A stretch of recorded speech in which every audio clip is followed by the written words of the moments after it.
Chairperson, Lake Victoria Basin Commission's mandate is basically on promoting sustainable development in the Lake Victoria Basin. However, to promote sustainable development within Lake Victoria Basin, we need a delicate balance between sustainable development and environmental sustainability. And therefore, bringing together these ladies and gentlemen here to discuss the theme of this third scientific conference, which is harnessing research for sustainable development for Lake Victoria Basin, for the Lake Victoria Basin, comes at an opportune time. And we hope that we'll be able to interact in terms of research and share experiences that we have in research towards our various disciplines that we are undertaking. However, what is important are the recommendations that will come out from this workshop, because the Commission is in the process of trying to bridge the gap between research and policymakers. And one of the functions that we again have for the Commission is to try and promote sustainable development within Lake Victoria Basin through projects and programs and also policy harmonization. And we are looking forward to a situation where our projects and programs and both the policies that we formulate are informed by research. And therefore, we take this particular workshop very seriously. I wish to welcome you to this third regional conference organized by the Lake Victoria Basin Commission, and thank you very much for having made time to come and share the knowledge gathered from the time we met in the second regional conference. I'm very glad and impressed by the diversity of institutions you come from and the scientific background, and that diversity augurs of the variety of knowledge we will share during the 2 days, the complementarity and cross-fertilization we will have during our discussions. We all know that research is acknowledged as one of the best means to support innovation and economic growth worldwide, but for Africa and the East African community, this is something which is very much acknowledged and for which governments and communities are working for. The East African community have recognized the importance of research in defining sustainable development paths of its people, and is increasing or planning to increase the investment in this area and to create a knowledge-based society. For the Lake Victoria, our coming together today has been necessitated by Article 3 of the Protocol for Sustainable Development of the Lake Victoria Basin, which calls for the promotion of research, capacity building, and information exchange as an area of cooperation related to conservation and to sustainable utilization of the resources we have in the basin.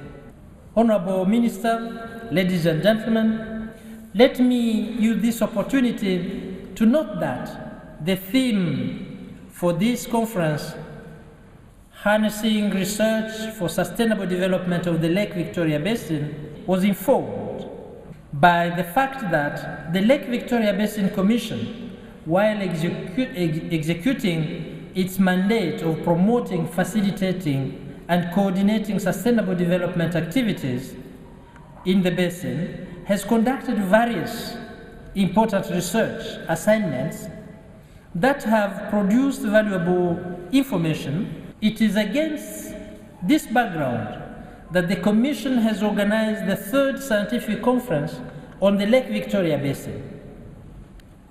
The systematic sharing of information that participants will enjoy has the potential to create a knowledge base that bridges the gap between research and policy and between research and practice. Ultimately, the knowledge that is going to result from this conference shall have an impact on the efforts by the East African community to turn the Lake Victoria Basin into a fully fledged economic growth zone. Thank you all for your generous sharing of your knowledge and the information you have so that they can be used for the development of the Lake Victoria Basin. Thank you very much for your attention. The Executive Secretary, Lake Victoria Basin Commission, distinguished academicians and researchers, distinguished ladies and gentlemen. I would also like to warmly welcome you to Uganda, those who have not been here before, even those who have been here before. You're warmly welcome, and I hope you will enjoy your stay in Uganda. I commend all the distinguished academicians, researchers, experts, and the postgraduate students that are participating at this meeting for their valued contribution, and I do hope that the knowledge that you intend to share with fellow participants will fundamentally contribute to the new and emerging issues that the Lake Victoria Basin faces, including natural resources management and development, biodiversity, wildlife management and tourism, public health, water and sanitation, as well as policy and stakeholders' participation. As you may be aware, Protocol for Sustainable Development of Lake Victoria Basin provides for the promotion of research, capacity building, and information sharing in relation to the conservation and sustainable utilization of the resources in the basin. It is for this fundamental reason that I find this meeting of great relevance to the implementation of Sustainable Development Agenda for the Lake Victoria Basin. Indeed, the theme of this conference, harnessing research for sustainable development of the Lake Victoria Basin, is appropriate because it has brought together stakeholders with different talents and skills to establish a state of knowledge and future research priorities, while bridging the gap between research and policy. The special attention that has been dedicated to the Mara River Basin is also much appreciated because it will bolster the sharing of information about the most fragile ecosystem of Lake Victoria Basin. It is therefore imperative that the conference discusses the means of bridging the gap between research and policy. While research is critical in offering innovative and tested interventions that can promote sustainable development, findings from research have often not been available to support formulation of policy and programs. This has resulted in formulation of policies and programs that are not informed by research, thus being catastrophic. Bills or laws are passed without research, without adequate information, and then down the road, especially in implementation, you realize that it's not resulting in what the objectives are. So I really want to sell the idea of getting research done before we make more laws. The Lake Victoria Basin Commission has a fundamental mandate of promoting sustainable development that ensures that the region translates into an economic growth zone. Development initiatives that are spearheaded without the basis of research are bound to have negative impacts to the fragile ecosystem that Lake Victoria Basin is. It is therefore my hope that discussions and recommendations from all the thematic areas will be used to provide background information upon which the Sectoral Council of Ministers for Lake Victoria Basin can base their decisions and directives. It gives me pleasure to learn that this conference will lead to the publication of an edited version of conference proceedings and synthesized papers, publication of selected papers in refereed journals and policy briefs.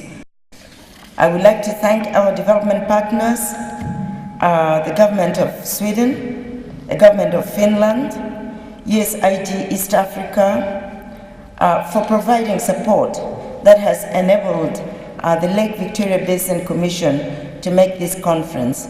With those few remarks, I now declare Lake Victoria Basin Regional Scientific Conference on Lake Victoria Basin open. Thank you. My theme of the paper really is to enlighten the importance of science and technology and innovation, and how we can be able to apply scientific knowledge, technology and innovation to harness the resources that we have, most importantly for our people. It is important when you are doing research, one, we must be able to prioritize research. We need to have a research agenda, but most importantly, the research must be able to change the status of the society. Yeah. African heads of states have agreed some years back that they need to put at least 1% of the GDP to support research and development. We need to put more resources in science, technology, innovation, research, so that we can be able to harness the resources that we have. Africa must stop being consumers of technology, and we must produce technology to benefit our people. The future is very bright. We must work together. The policymakers, the scientists, the researchers must be able to work together. We must recognize the talents that we have. We must build capacity, and we must also make sure that we become technology producers and not just technology consumers.